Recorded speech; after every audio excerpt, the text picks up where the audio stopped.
En la madrugada del 23 de agosto de 1689, en la ciudad portuaria de Cartagena de Indias, los gritos más desgarradores que jamás se habían escuchado en el nuevo reino de Granada atravesaron el aire húmedo del Caribe. 4 cuerpos se retorcían en agonía mientras el aceite hirviendo derretía su piel, aplicado por las manos de una mujer que había perdido todo lo que amaba. María de Cartagena, esclava angoleña de 28 años, había ejecutado la venganza más meticulosa y brutal jamás documentada en la América colonial. En una sola noche, convirtió a sus torturadores en víctimas de sus propios métodos de crueldad. Esta es la historia de cómo el dolor maternal se transformó en furia vengadora, y cómo una mujer demostró que la justicia a veces debe tomarse con las propias manos. Suscríbete ahora para descubrir cómo una madre esclavizada ejecutó la venganza más calculada y sangrienta de la época colonial. La ciudad de Cartagena de Indias en 1689 era el puerto negrero más importante del Imperio Español en América. Sus murallas de coral protegían no solo tesoros de oro que partían hacia España, sino también el mercado de carne humana más lucrativo del continente. Cada mes, entre 800 y 1,200 africanos llegaban encadenados en los barcos negreros para ser vendidos como bestias de carga. En el corazón de esta ciudad esclavista vivía don Antonio Maldonado de Mendoza, comerciante de esclavos y dueño de la casa comercial más próspera del puerto. Su residencia, ubicada en la Plaza de los Coches, era una fortaleza de piedra coralina de 3 pisos que albergaba no solo a su familia, sino también a 47 esclavos domésticos que servían en condiciones de brutalidad extrema. Entre estos esclavos se encontraba María, una mujer angoleña de 28 años que había llegado a Cartagena en 1681 a bordo del navío negrero San Carlos. Su nombre original era Enegola María, princesa menor de un reino en Angola, capturada durante una guerra tribal y vendida a traficantes portugueses por el equivalente a 150 pesos de oro. María se había convertido en la esclava doméstica principal de la casa Maldonado, responsable de supervisar la cocina, el cuidado de los niños y la administración interna. Su inteligencia excepcional y su capacidad para aprender rápidamente el español la habían convertido en indispensable para la familia, pero también en objeto de confianza peligrosa. Don Antonio tenía 3 hijos varones: Diego de 24 años, Rodrigo de 19 y Bernardo de 16.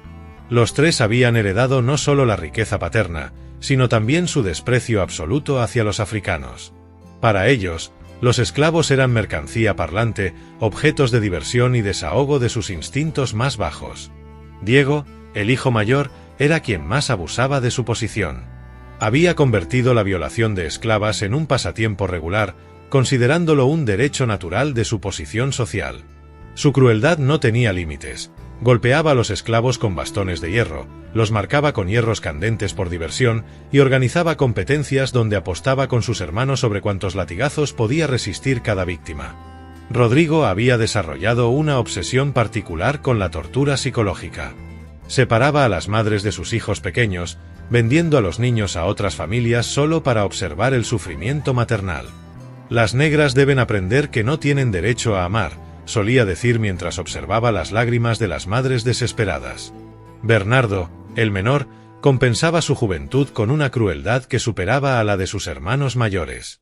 Había inventado juegos macabros, obligaba a los esclavos a pelear entre sí hasta la muerte, quemaba sus pertenencias personales frente a sus ojos y torturaba lentamente a los más débiles con instrumentos que él mismo diseñaba. Pero fue en 1687 cuando María experimentó la transformación que la convertiría en la vengadora más temida de la América colonial.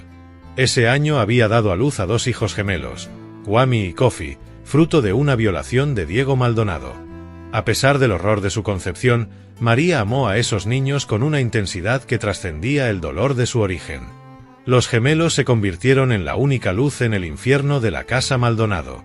María les enseñaba secretamente palabras en su lengua nativa, les contaba historias de su reino en Angola, y soñaba con el día en que podrían ser libres. Durante 2 años, logró mantenerlos relativamente protegidos, trabajando doble jornada para que no fueran asignados a labores pesadas. La casa Maldonado funcionaba como un infierno perfectamente organizado. En el primer piso se encontraban las oficinas comerciales donde se negociaban las ventas de esclavos. El segundo piso albergaba las habitaciones familiares, decoradas con lujos comprados con sangre africana. El tercer piso y los sótanos eran los calabozos donde se almacenaban los esclavos recién llegados antes de ser vendidos. Don Antonio había convertido la compra y venta de seres humanos en una ciencia exacta. Conocía el valor de mercado de cada tipo de esclavo. Los angoleños eran preferidos para trabajo doméstico por su inteligencia, los congoleños para trabajo pesado por su fortaleza física y los de la Costa de Oro para oficios especializados por sus habilidades artesanales. La alimentación de los esclavos consistía en desperdicios de cocina mezclados con harina de maíz podrida. Dormían hacinados en habitaciones sin ventilación, encadenados para evitar fugas nocturnas.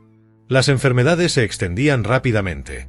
Tuberculosis, disentería e infecciones tropicales que don Antonio consideraba bajas naturales del negocio. María había desarrollado un sistema de supervivencia basado en la observación meticulosa. Durante 8 años, había memorizado cada rutina, cada debilidad, cada secreto de la familia Maldonado. Sabía exactamente cuándo y cómo cada miembro de la familia era más vulnerable. Esta información se convertiría en el fundamento de su venganza perfecta. En las noches, cuando la familia dormía, María planeaba mentalmente diferentes escenarios de escape con sus hijos. Pero sabía que cualquier intento fallido resultaría no solo en su muerte, sino en la tortura de Kwame y Kofi frente a sus ojos. Esta realidad la mantuvo en silencio durante años, acumulando odio como pólvora esperando la chispa correcta. María ha sobrevivido 8 años en el infierno, pero algo está a punto de cambiar para siempre. ¿Estás preparado para conocer el evento que transformará a una madre amorosa en la vengadora más despiadada de la época colonial? El 20 de agosto de 1689, un martes que María recordaría hasta su último aliento, ocurrió el evento que transformaría para siempre su alma y sellaría el destino de la familia Maldonado. Era la época de mayor calor en Cartagena, cuando la humedad del Caribe convertía la ciudad en un horno tropical y los ánimos se exaltaban hasta límites peligrosos. Los gemelos Kwame y Kofi, ahora de 2 años, habían comenzado a caminar y explorar la casa con la curiosidad natural de su edad. Esa mañana, mientras María preparaba el desayuno en la cocina, los niños se escabulleron hacia el patio principal donde Diego, Rodrigo y Bernardo Maldonado discutían sobre la venta de un lote de esclavos recién llegados de África. Los pequeños, atraídos por las voces, se acercaron inocentemente a los hermanos. Kwame, el más aventurero de los dos, tomó un pedazo de fruta que había caído cerca de los pies de Diego. Este simple acto infantil desencadenaría una tragedia que cambiaría el curso de la historia colonial en Cartagena. «¡Maldito negro ladrón!», rugió Diego al ver al niño llevarse la fruta a la boca. «Estos animales hay que enseñarles desde pequeños quién manda aquí». Sin pensarlo 2 veces, levantó su bota y pateó brutalmente al pequeño Kwame en el estómago, enviándolo varios metros por el aire. El niño aterrizó violentamente contra una columna de piedra. El sonido del impacto resonó por todo el patio. Kofi corrió hacia su hermano gemelo, llorando y tratando de ayudarlo, pero Rodrigo lo levantó del cabello. «¿Tú también quieres aprender, negro de mierda?», le gritó antes de estrellarlo contra el suelo de piedra con fuerza brutal. María llegó corriendo al escuchar los gritos, pero ya era demasiado tarde. Kwame yacía inmóvil con sangre saliendo por su boca y nariz, mientras Kofi convulsionaba con una herida abierta en la cabeza. «¡Mis hijos! ¡Mis bebés!», gritó desesperada, arrojándose al suelo para abrazarlos. «¡Cállate, perra!», le espetó Bernardo mientras la pateaba en las costillas. «Estos animales están recibiendo su primera lección de obediencia.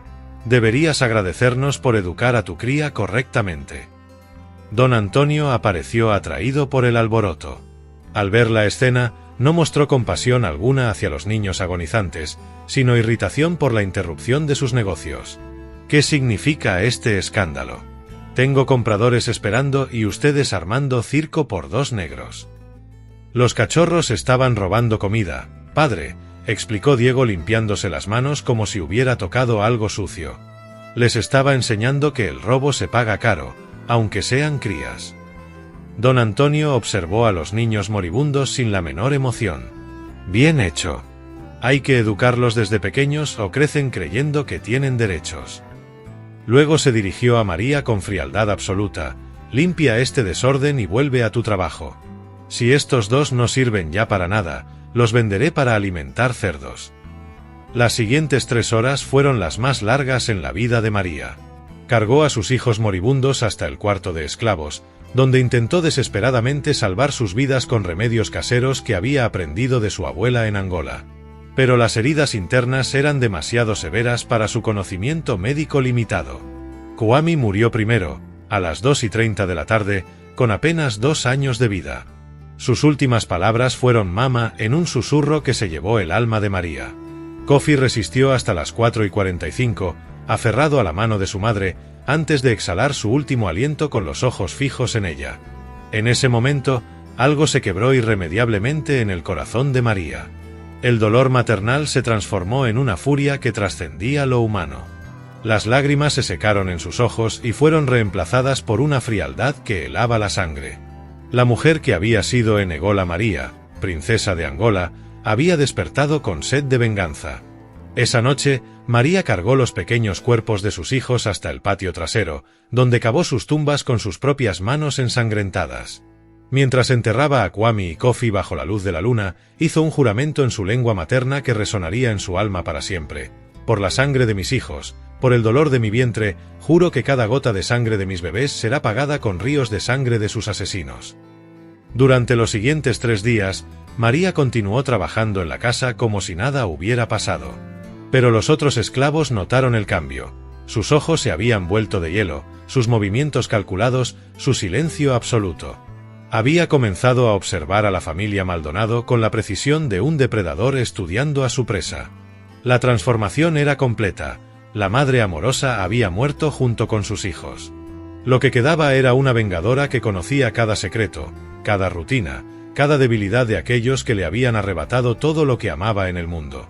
Los hermanos Maldonado, completamente ajenos al peligro que se gestaba en silencio, continuaron con sus vidas de crueldad y excesos, sin sospechar que habían despertado a la furia más letal que jamás caminaría por las calles de Cartagena de Indias.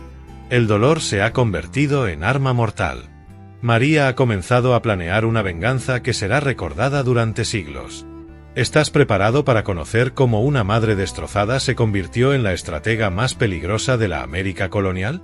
Durante las 2 semanas siguientes a la muerte de sus hijos, María se transformó en una sombra silenciosa que observaba, memorizaba y planificaba con la precisión de un general preparando la batalla más importante de su vida. Su dolor se había convertido en frialdad calculadora, y su amor maternal en sed de venganza meticulosa. Los otros esclavos de la casa Maldonado notaron el cambio radical en María. Esperanza, una mujer congoleña de 45 años que había sido su confidente durante años, intentó acercarse para consolarla.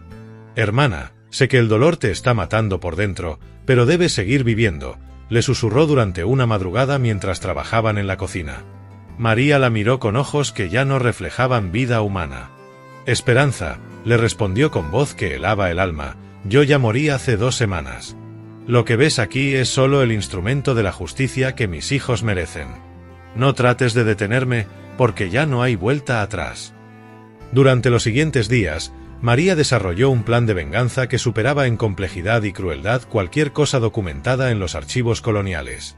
No sería una explosión de ira descontrolada, sino una ejecución perfecta que garantizaría que cada miembro de la familia Maldonado experimentara exactamente el mismo sufrimiento que había infligido durante años. Su primera ventaja era el conocimiento íntimo que tenía de la casa y las rutinas familiares. Durante 8 años había observado cada movimiento, cada hábito, cada momento de vulnerabilidad. Sabía que don Antonio revisaba los libros contables cada martes por la noche en su estudio privado, completamente solo. Conocía que Diego tenía la costumbre de bañarse en el patio trasero cada jueves al amanecer. Había memorizado que Rodrigo y Bernardo jugaban cartas en la sala principal cada sábado después de la cena. Su segunda ventaja era la confianza que la familia había depositado en ella durante años. Como esclava doméstica principal, tenía acceso libre a todas las habitaciones, conocía la ubicación de las armas, las llaves de los armarios y, lo más importante, controlaba completamente la preparación de todos los alimentos y bebidas de la casa. María comenzó a adquirir discretamente los elementos necesarios para su venganza. Durante sus visitas al mercado para comprar provisiones, robó pequeñas cantidades de hierbas venenosas que conocía desde su infancia en Angola. También comenzó a almacenar aceite de cocina extra, fingiendo que era para preparar frituras especiales que había prometido a la familia. Pero lo más ingenioso de su plan era el componente psicológico. María había decidido que los Maldonado no morirían rápidamente como sus hijos. Experimentarían terror, dolor prolongado y la desesperación de saber que su muerte era inevitable pero lenta. Cada uno moriría de una forma que reflejara exactamente la crueldad que había mostrado hacia los esclavos. Para don Antonio, quien había reducido vidas humanas a números en libros contables, María planeaba una muerte por aceite hirviendo derramado lentamente, como el oro fundido que tanto amaba contar. Para Diego, que había violado a decenas de mujeres esclavas, reservaba una castración previa antes de la muerte por quemaduras. Para Rodrigo, que disfrutaba separando familias, moriría viendo cómo torturaba a sus hermanos antes de recibir su propio castigo. Para Bernardo, el más joven y cruel, había diseñado la muerte más lenta y dolorosa. María también había identificado el momento perfecto para ejecutar su plan, el sábado 23 de agosto, cuando la familia celebraría el cumpleaños número 50 de don Antonio. Ese día, todos estarían reunidos en la casa, relajados por la celebración y con las defensas bajas por el alcohol que consumirían durante la fiesta. Durante esas 2 semanas de preparación, María adquirió habilidades que jamás había imaginado poseer. Aprendió a moverse por la casa en completo silencio, a abrir cerraduras sin hacer ruido y a preparar mezclas de hierbas que podían adormecer o paralizar sin causar muerte inmediata. Su inteligencia natural, potenciada por la furia y el dolor, la había convertido en una asesina perfecta. Los esclavos más observadores comenzaron a notar cambios sutiles en el comportamiento de María. Trabajaba con eficiencia mecánica, pero sus ojos constantemente calculaban distancias, tiempos y oportunidades. Algunos sospechaban que estaba planeando una fuga, otros temían que hubiera enloquecido de dolor. Ninguno imaginaba la verdadera magnitud de lo que se gestaba en su mente. La ironía era perfecta. Los mismos Maldonado que habían destruido su capacidad de amar, inadvertidamente habían despertado una inteligencia estratégica que ahora se volvía contra ellos. La esclava doméstica en quien confiaban para su comida, su seguridad y su comodidad diaria, se había convertido en el peligro más letal que jamás había pisado su casa. El viernes 22 de agosto, María hizo los preparativos finales. Escondió los recipientes de aceite extra en lugares estratégicos de la casa, verificó que las hierbas paralizantes estuvieran correctamente preparadas y repasó mentalmente cada paso de su plan una vez más. No habría lugar para errores ni para la clemencia. Esa noche, por primera vez en 2 semanas, María visitó las tumbas de Kwame y Kofi. Se arrodilló ante los pequeños montículos de tierra y susurró en angoleño: «Mañana, mis hijos amados, comenzará a pagarse la deuda de sangre. Sus asesinos conocerán el mismo dolor que ustedes sintieron, pero multiplicado 1000 veces. El plan perfecto ha sido trazado. María está lista para ejecutar la venganza más brutal jamás documentada en América. ¿Estás preparado para conocer cómo una madre convertida en vengadora ejecutó la justicia más sangrienta de la época colonial? Sábado 23 de agosto de 1689. El día había llegado. La casa Maldonado se preparaba para celebrar el cumpleaños número 50 de don Antonio con una fiesta que reuniría a toda la familia y algunos invitados electos de la alta sociedad cartagenera. María se levantó antes del amanecer, como había hecho durante 8 años, pero esta vez sabía que sería la última vez que despertaría como esclava. La preparación del banquete le proporcionó la cobertura perfecta para los preparativos finales de su venganza. Mientras cocinaba los platos favoritos de la familia, María incorporó discretamente las hierbas paralizantes que había preparado durante semanas. No las suficientes para matar, sino las precisas para debilitar sus reflejos y capacidad de resistencia cuando llegara el momento crucial. Don Antonio se despertó de excelente humor, completamente ajeno al hecho de que estaba viviendo sus últimas horas. Durante el desayuno, María lo observó masticar lentamente el pan untado con mermelada que contenía el primer sedante. «María, este pan está delicioso», comentó sin sospechar que cada bocado lo acercaba más a su destino. «Prepara más para la cena de esta noche». «Por supuesto, amo», respondió María con una reverencia perfecta, mientras calculaba mentalmente que el sedante haría efecto en aproximadamente 6 horas, justo cuando comenzara la celebración nocturna.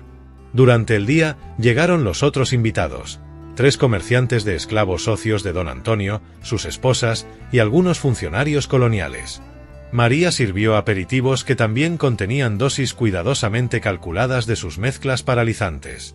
Cada persona recibiría exactamente la cantidad necesaria según su peso corporal, un cálculo que había perfeccionado durante años observando cómo diferentes cantidades de alcohol afectaban a cada miembro de la familia.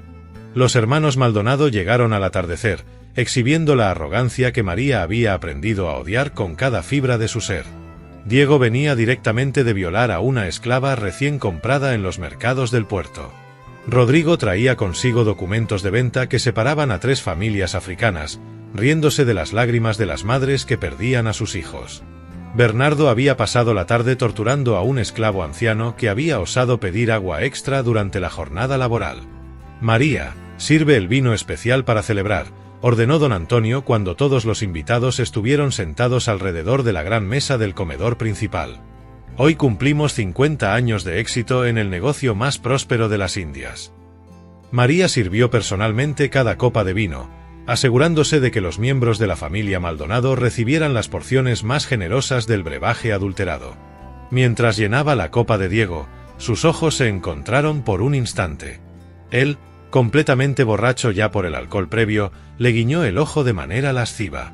Después de la fiesta, negra, ven a mi habitación.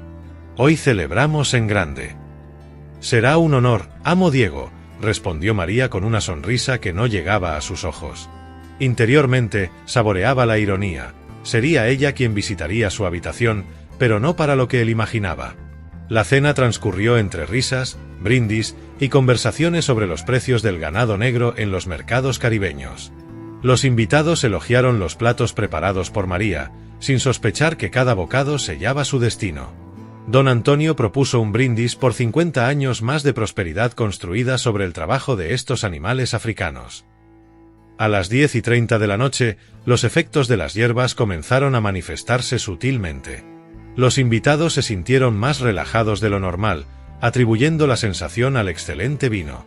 Sus reflejos se ralentizaron imperceptiblemente, sus músculos perdieron tensión gradualmente, pero su conciencia permanecía intacta. Era exactamente lo que María había planificado. Cuando los invitados externos se retiraron a sus habitaciones de huéspedes alrededor de la medianoche, María sabía que había llegado su momento. La familia Maldonado permanecía en el comedor, bebiendo y riendo, completamente vulnerables y sin sospechar que su esclava doméstica se había convertido en su verdugo. María se excusó para limpiar la cocina, pero en realidad se dirigió a preparar los instrumentos finales de su venganza.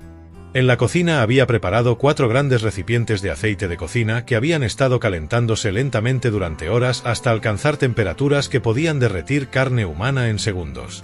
También había dispuesto cuerdas, cuchillos afilados y los hierros de marcar que la propia familia usaba para identificar a sus esclavos. Esta noche, esos instrumentos de tortura se volverían contra sus creadores con una justicia poética que María saboreaba mentalmente. Desde la cocina, podía escuchar las voces cada vez más pastosas de los hermanos Maldonado. Las hierbas estaban haciendo efecto perfecto. Sus víctimas permanecían conscientes para experimentar completamente su sufrimiento, pero físicamente incapaces de resistirse efectivamente. A la 1:15 de la madrugada, María cargó el primer recipiente de aceite hirviendo y se dirigió hacia el comedor. Sus movimientos eran silenciosos como los de un fantasma, sus ojos brillaban con una determinación que trascendía lo humano. Después de 2 semanas de planificación perfecta, había llegado el momento de cobrar la deuda de sangre. La esclava sumisa había desaparecido para siempre.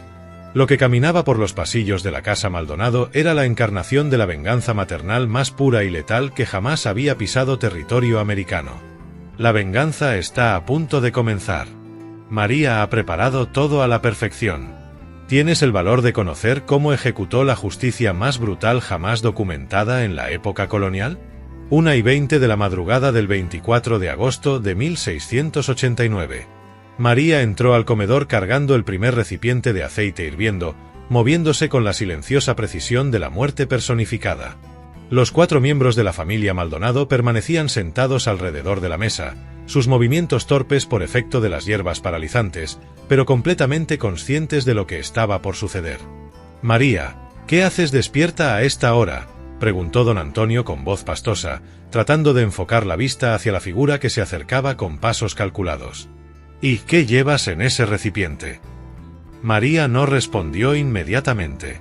Se detuvo a 3 metros de la mesa, colocó el recipiente humeante en el suelo, y por primera vez en 8 años, miró directamente a los ojos de su amo sin bajar la cabeza en sumisión. Cuando habló, su voz tenía una frialdad que helaba la sangre. Llevo justicia, don Antonio. La misma justicia que ustedes le dieron a mis hijos hace 2 semanas cuando los mataron como animales por el crimen de ser niños hambrientos. El silencio que siguió fue absoluto. Los 4 hombres comprendieron instantáneamente que su mundo había cambiado para siempre. La esclava sumisa había desaparecido, reemplazada por algo que trascendía sus peores pesadillas. ¿Te has vuelto loca, negra de mierda?, rugió Diego tratando de ponerse en pie, pero descubriendo que sus piernas no le obedecían completamente. «Te voy a matar por tu insolencia». «No, Diego», respondió María con una sonrisa que no contenía ni rastro de humanidad. «El que va a morir eres tú. Pero no rápido como murieron mis bebés. Vas a sufrir cada segundo como ellos sufrieron, multiplicado por 1000». María había planeado comenzar con Bernardo, el más joven, para que los otros 3 experimentaran el terror de ver lo que les esperaba. Se acercó al muchacho de 16 años, quien intentaba desesperadamente levantarse de su silla, pero descubrió que sus músculos apenas respondían. «Por favor, María», suplicó Bernardo con lágrimas corriendo por su rostro. «Yo no maté a tus hijos. Fue un accidente. No merezco morir por eso». María lo miró con desprecio absoluto. «¿Un accidente? Vi cómo reías mientras mis bebés agonizaban. Vi cómo les dijiste que eran animales que merecían morir». Le ató las manos a la silla con cuerdas que había preparado. «Ahora vas a aprender lo que se siente ser tratado como animal». Tomó el primer recipiente de aceite hirviendo y, con movimientos deliberadamente lentos para maximizar el terror psicológico, comenzó a derramarlo sobre los pies de Bernardo. Los gritos que siguieron se escucharon en todo el barrio de la Plaza de los Coches, despertando a vecinos que jamás olvidarían esa noche de horror. «¡Para! ¡Para! ¡Por favor!», gritaba Bernardo mientras el aceite derretía su piel y músculos. «Perdóname. Haré lo que quieras». «Mis hijos también gritaron», respondió María sin mostrar emoción alguna, continuando vertiendo aceite sobre las piernas del muchacho. «Pero ustedes no pararon. ¿Por qué habría de parar yo?». Don Antonio y sus otros 2 hijos observaban horrorizados, tratando inútilmente de moverse para ayudar a Bernardo. Las hierbas paralizantes los mantenían como espectadores forzados de una venganza que sabían era solo el comienzo. «María, detente», rugió don Antonio. «Te daré la libertad. Te daré oro. Todo lo que quieras». María se volvió hacia él con ojos que ya no reflejaban humanidad alguna. «¿Libertad? ¿Oro? Mis hijos están muertos, don Antonio. No hay oro en el mundo que pueda devolverlos. Pero hay justicia, y esta noche será servida completamente». Bernardo perdió la conciencia después de 10 minutos de tortura con aceite hirviendo. María verificó que siguiera respirando antes de dirigirse hacia Rodrigo, quien temblaba incontrolablemente en su silla. «Tu hermano menor tuvo una muerte relativamente rápida», le dijo mientras preparaba el segundo recipiente de aceite. «Pero tú, Rodrigo, que te especializaste en separar familias, vas a sufrir mucho más tiempo». La tortura de Rodrigo duró 30 minutos.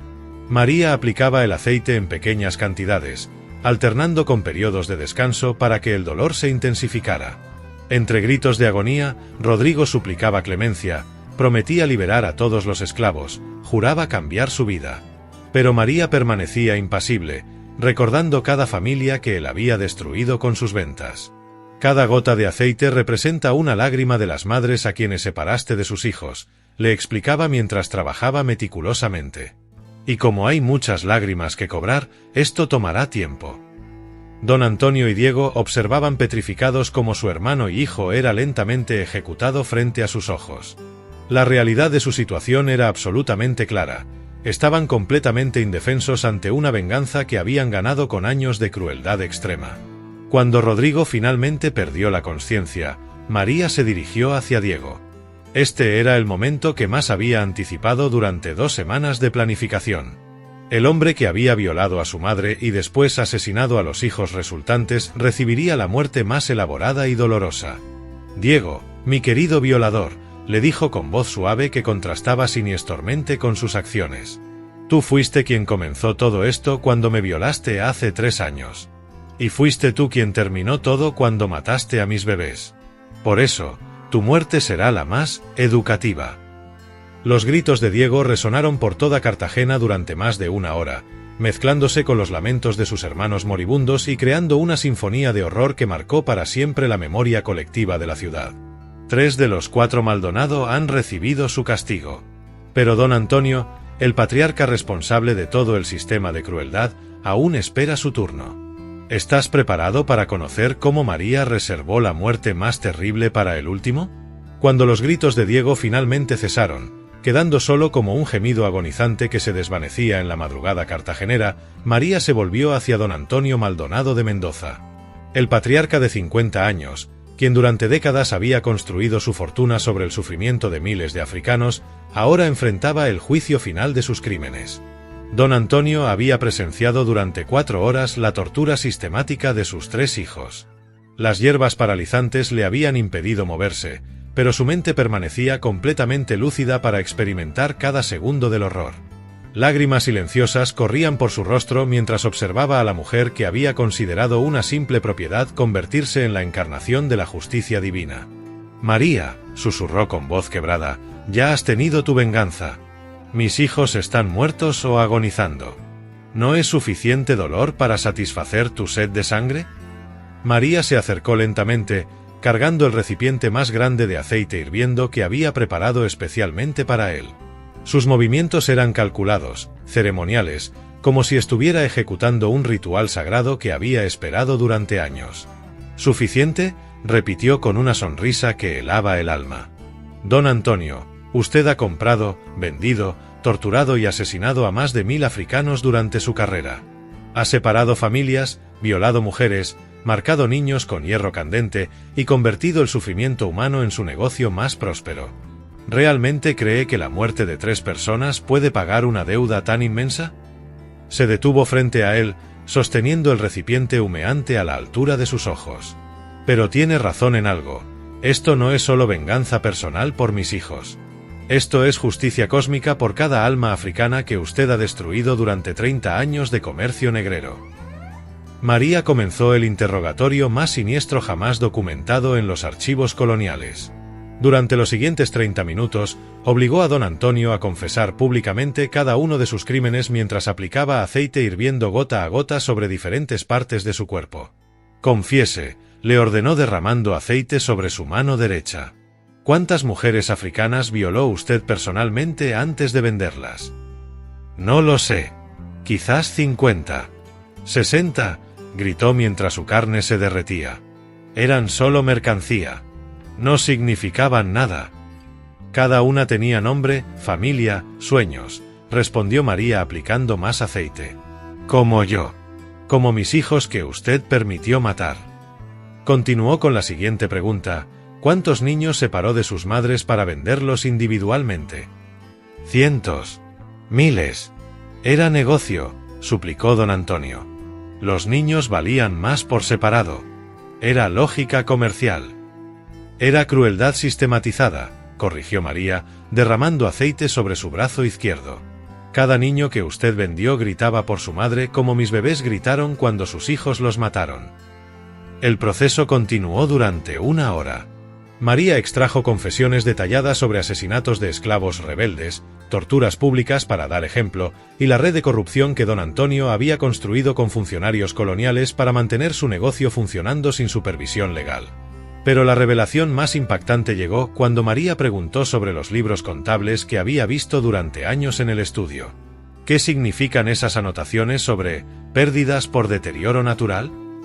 Eran los que morían en los barcos, confesó don Antonio entre gritos de agonía. Calculábamos un 30% de mortalidad durante la travesía. Los arrojábamos al mar como lastre inútil. ¿Cuántos?, insistió María aplicando aceite sobre su pecho. ¿Cuántos seres humanos arrojó al océano como basura?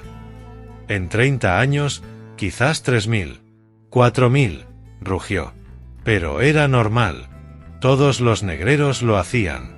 Era parte del negocio. María se detuvo por un momento, procesando la magnitud de la confesión. 4.000 personas muertas solo en los transportes, sin contar las víctimas de la esclavitud posterior. Su venganza personal se había convertido en algo mucho más grande, el juicio de todo un sistema de deshumanización. Don Antonio, le dijo con voz que ahora contenía una solemnidad religiosa, usted no es solo un hombre cruel. Es la personificación del mal más puro que existe.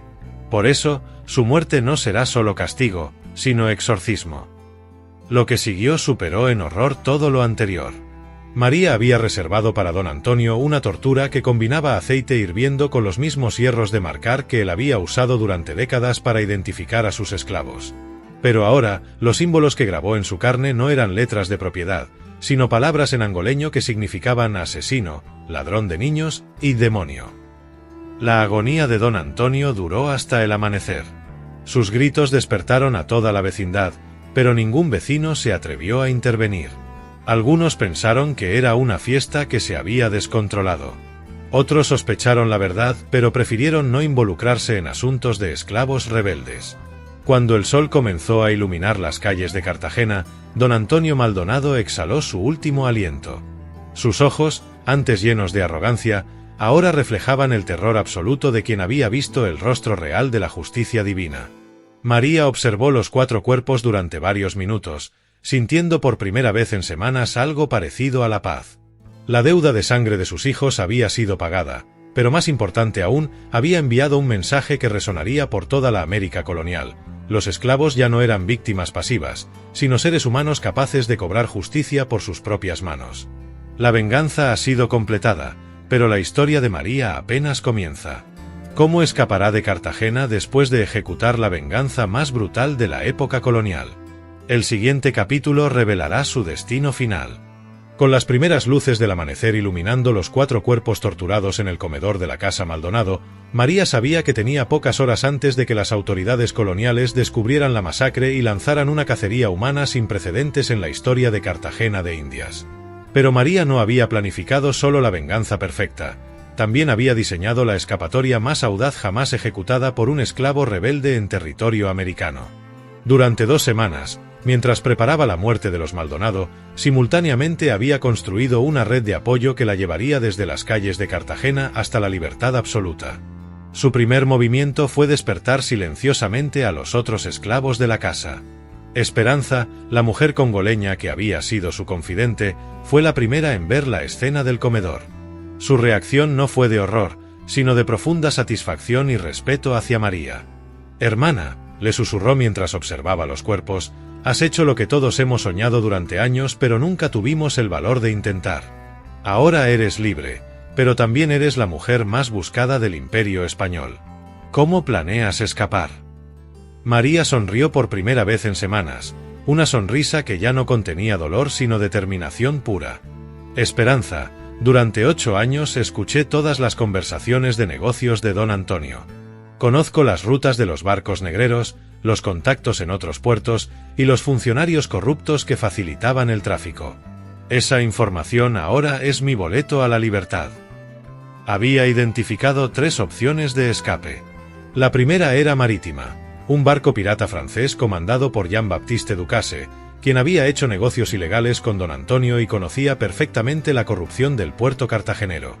La segunda era terrestre, una red de quilombos, comunidades de esclavos fugitivos, que se extendía desde las montañas colombianas hasta las selvas venezolanas.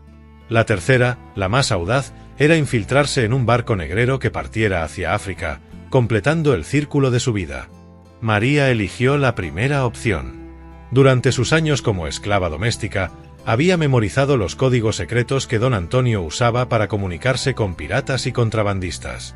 Sabía exactamente cómo contactar a Ducasse y tenía información lo suficientemente valiosa para comprar su pasaje a la libertad. Antes de partir, María liberó a todos los esclavos de la casa Maldonado. Les entregó las llaves de los almacenes, les mostró dónde don Antonio guardaba el oro de emergencia y les proporcionó documentos falsificados que había preparado durante semanas. «Hermanos», les dijo, «tienen 2 opciones, huir ahora hacia los quilombos de las montañas o quedarse y enfrentar la venganza de las autoridades. Yo recomiendo que corran. 46 esclavos eligieron la libertad inmediata. Solo uno, un anciano llamado Tomás que había perdido la esperanza después de 30 años de esclavitud, decidió quedarse para enfrentar las consecuencias. «Hija», le dijo a María, «ya no tengo fuerzas para correr. Pero he vivido lo suficiente para ver justicia verdadera. Moriré en paz sabiendo que los demonios han sido castigados». A las 6:30 de la mañana, María salió de la casa Maldonado por última vez. Llevaba un vestido de señora que había robado del armario de la difunta esposa de don Antonio, documentos falsos que la identificaban como Doña María de Angola, comerciante libre, y una bolsa con suficiente oro robado para financiar su nueva vida. Su primer destino fue el puerto, donde sabía que el barco de Ducasse estaría atracado en el Muelle 3. El pirata francés era conocido por su pragmatismo. No le importaba si María era esclava fugitiva o asesina múltiple, siempre que tuviera algo valioso que ofrecerle a cambio de transporte. La conversación con Ducasse fue breve y directa. «Capitán», le dijo María en el francés básico que había aprendido escuchando las conversaciones comerciales, «tengo información sobre las rutas de los galeones españoles, los horarios de las patrullas navales y los nombres de todos los funcionarios corruptos del puerto. A cambio, necesito pasaje a Saint-Domingue». Ducasse, un hombre de 45 años con cicatrices de batallas navales marcadas en su rostro curtido, evaluó a María con ojos de estratega militar.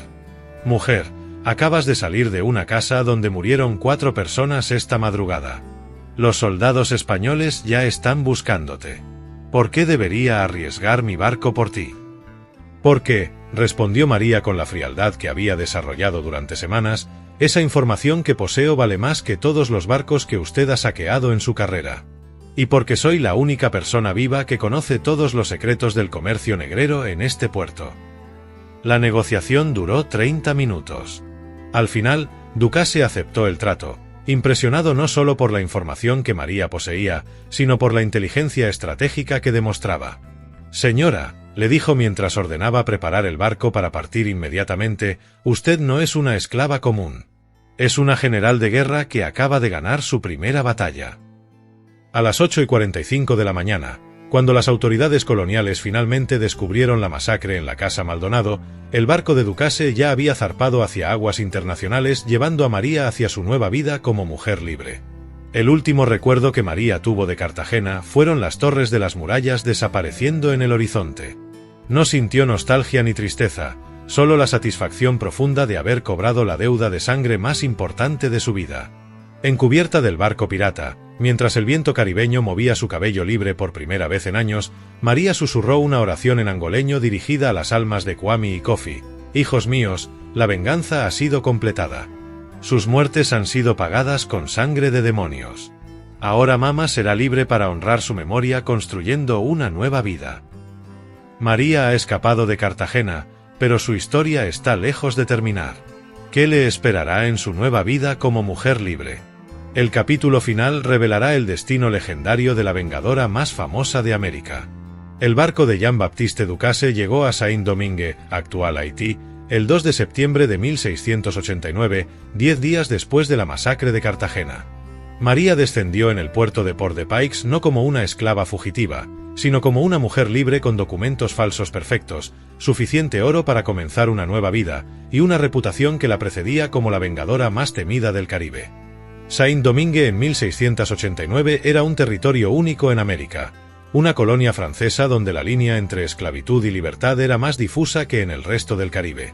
María llegó a una isla donde miles de africanos libertos, conocidos como gens de Couleur, habían construido comunidades prósperas y donde su historia de venganza sería recibida no con horror, sino con admiración. Durante sus primeros meses en Saint-Domingue, María se estableció como comerciante independiente usando el oro robado de los Maldonado y la información valiosa sobre rutas comerciales que había memorizado durante años. Pero más importante aún, comenzó a usar su experiencia para ayudar a otros esclavos fugitivos que llegaban constantemente desde todas las colonias españolas del Caribe. La historia de la mujer que hirvió a los amos se extendió como fuego por toda la región caribeña. En Cuba, Puerto Rico, Jamaica y las colonias menores, los esclavos susurraban el nombre de María de Cartagena con reverencia casi religiosa. Su venganza había demostrado que los amos no eran invencibles, que la justicia podía ser ejecutada por manos africanas. Las autoridades españolas nunca cesaron de buscarla.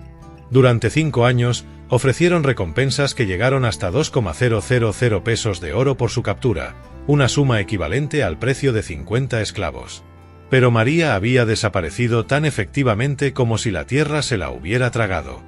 En Saint-Domingue, María estableció lo que los historiadores llamarían la Red de la Vengadora, un sistema clandestino que ayudaba a esclavos fugitivos, proporcionaba información sobre amos crueles y ocasionalmente ejecutaba venganzas selectivas contra los tratantes de esclavos más brutales.